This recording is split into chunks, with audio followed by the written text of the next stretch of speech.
Eto na sila, ang nag-iisang masugid na tagahanga ni Nicole Yala. Chris Chuper! Kasama ang nag-iisang die-hard fan ni Chris Chuper, Nicole Yala! Mula sa Mahiwagang Burnay, ang kwento.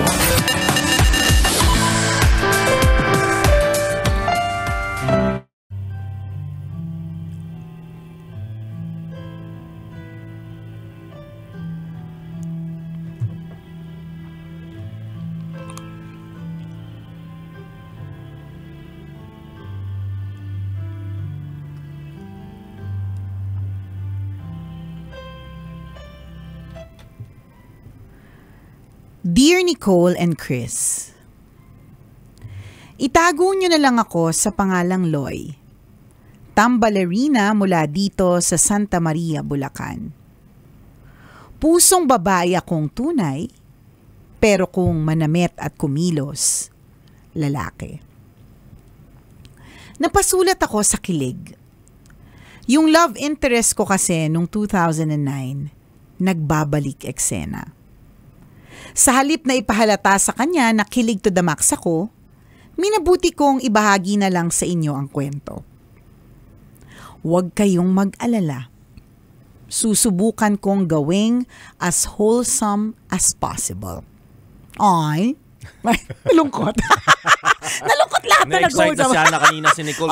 Kaya lang wholesome pala. Charot. Nagsimula ang lahat nang lumipat ako ng boarding house nung college para mas mapalapit sa campus. Pinaakyat ako ng hagdan para ihatid ng landlady sa magiging kwarto nang dumungaw ang napakagwapong si Jude. Bumagal ang oras at yung ilang baitang na hagdan, pakiramdam ko inabot ng 7 oras bago ko naakyat. Bumalik lang ang ulirat ko nang marinig ko ang boses ni Jude na kasing macho niya. Siya ba yung bago, Ate Vicky? Umuo naman ang landlady. Binilin pa siya na sabihin sa akin ang mga do's and don'ts sa boarding house. Si Jude na daw ang bahala sa akin. Nagmamadali si Ate Vicky dahil babalikan pa niya yung chismisan sa baba. Nung una, akala ko masungit si Jude. Pero nang mas nakilala ko, hindi pala. Kasama niya ang tito niyang guard na panggabi sa kwarto at madalas ako ang pinagluluto ng pagkain. Nung fiesta sa amin, sumama si Jude at ang iba ko pang boardmates. May disco sana pero hindi natuloy dahil malakas ang ulan kaya umuwi na lang kami. Tumabi sa akin si Jude sa pagtulog. Nag-first move siya at tumugon ako. Sumayaw kami ng cha-cha. Walang awkwardness kinabukasan. Pagbalik namin ng boarding house, sumasayaw kami ng cha-cha gabi-gabi. Minsan sa kwarto niya kapag naka-duty yung tiyuhin niya. Minsan sa ilalim ng hagdan. Mabuti na lang payat pa ako noon kaya flexible pa. Nag-i-imagine tuloy kaming lahat sa mga tsa-tsahan, ha? Ano ba yan? Isang araw, nagka-girlfriend si Jude. Pinili ko na lang lumayo. Until recently, 15 years mula nang huli naming tsa-tsa, nagparamdam siya. Nasa abroad siya, may asawa, at isang anak. Hinanap daw niya ako bago siya nagpakasal pero dahil may jowa ako that time, hindi na siya nag-chat. Mula sa kawalan, inalala niya lahat ng mga pinagagawa namin 15 years ago. Gusto daw niya makipagkita pag uwi niya galing abroad. Pero dahil may pamilya na siya, tama na sa akin yung mga panahong sumayaw kami ng cha-cha kapag wala yung tito niya. Hindi ko alam kung confused siya pero wala akong planong guluhin at sirain ang binuo niyang pamilya. Nakakakilig, oo, pero hanggang doon na lang. Hanggang dito na lang din ang sulat ko. Ang inyong tambalerina, Loy.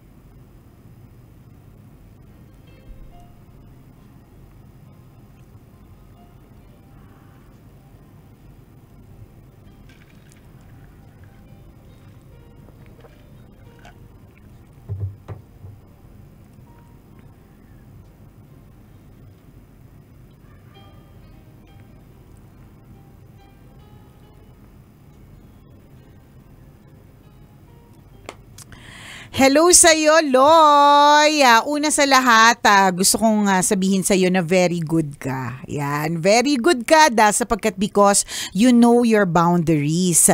Napakarami ko kasing kakilala na alam na nga nilang may asawa, alam na nga nilang may mga anak. O, di ba? Anong ginagawa? Patuloy pa rin ang pagchacha, di ba?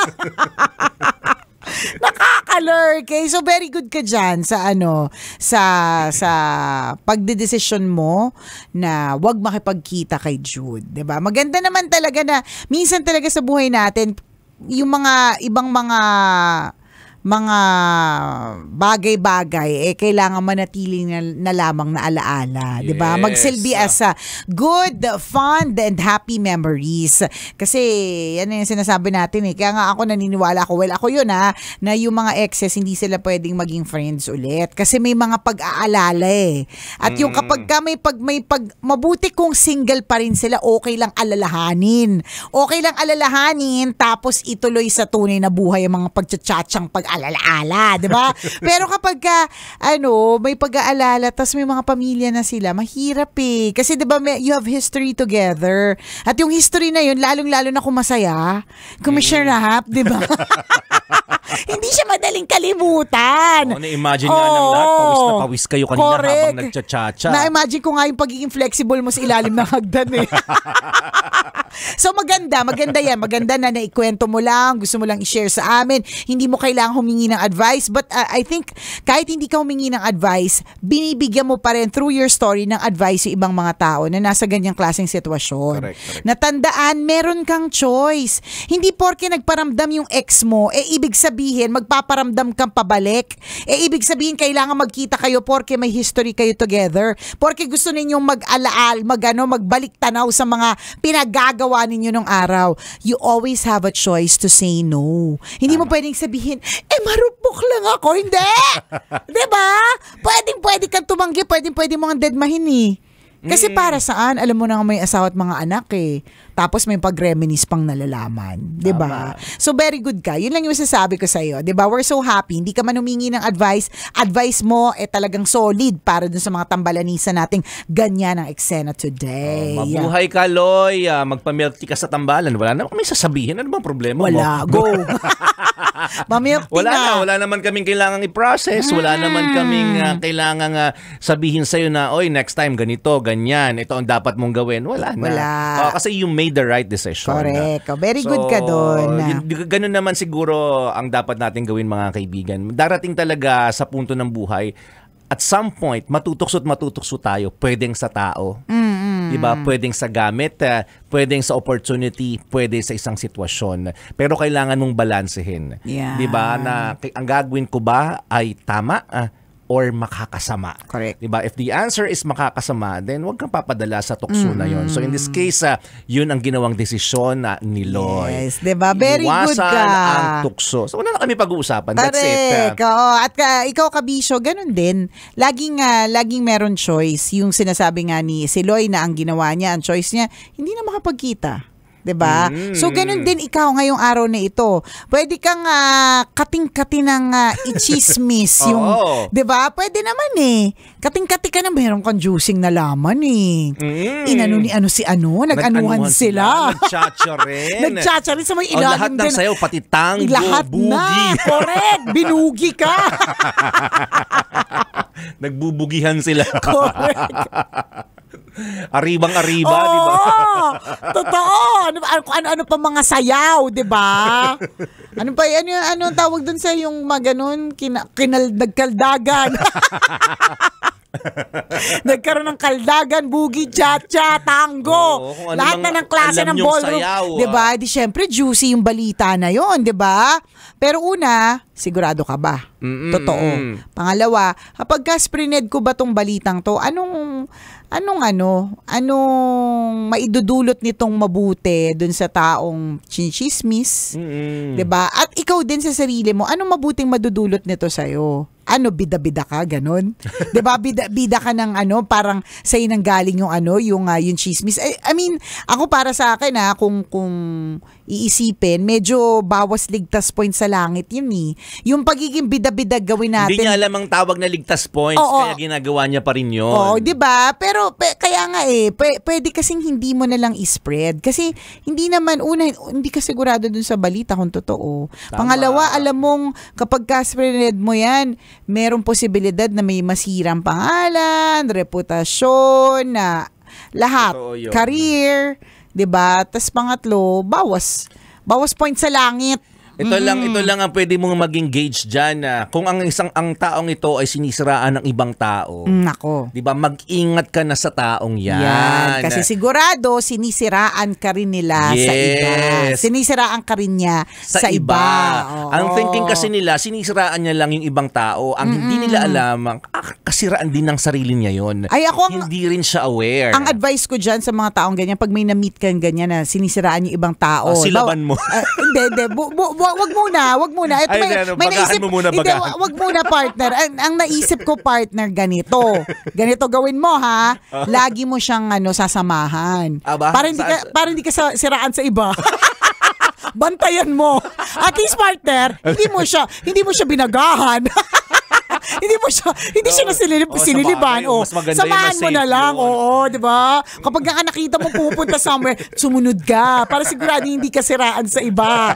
Ganon. Hindi, pero totoo, 'di ba, partner? May option kayo. Pwede mo kasing ikalat, pwedeng hindi. Oo naman. Pwedeng tumahimik, pwedeng hindi, 'di ba? Alam mo, later on kung halimbawa ganyan ang ugali mo ngayon, pwede pang baguhin yan. I mean, in time, hopefully, when you mature, marirealize mo na, hindi pala tama yung gano'n na may mga sinasabi ako tungkol sa ibang tao. 'Di ba? Kasi ano yung gain nun sa'yo? 'Di ba? Ano yung bida ka kasi may bago kang chismis, no? 'Di ba? Ganun.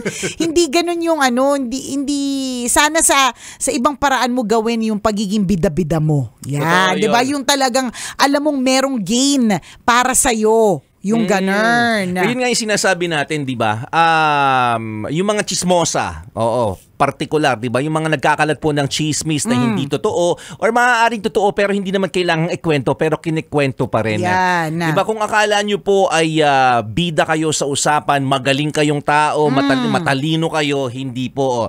Di ba? Na-trap kayo into thinking that you are, di ba? That you are better than them. Oo. No? Na ikaw ay amazing. Angat ka sa kanila. Hindi ganon. Na-trap ka lang sa ganong thinking. Ang hindi mo alam, ang impression sa'yo ng maraming tao, di ba? Dapat iwasan tong taong to. Yes. Dapat iilagan ka talaga nila kasi ano yung likelihood na hindi mo ikwento yung isa na namang kwento na makukuha mo sa kausap mo ngayon.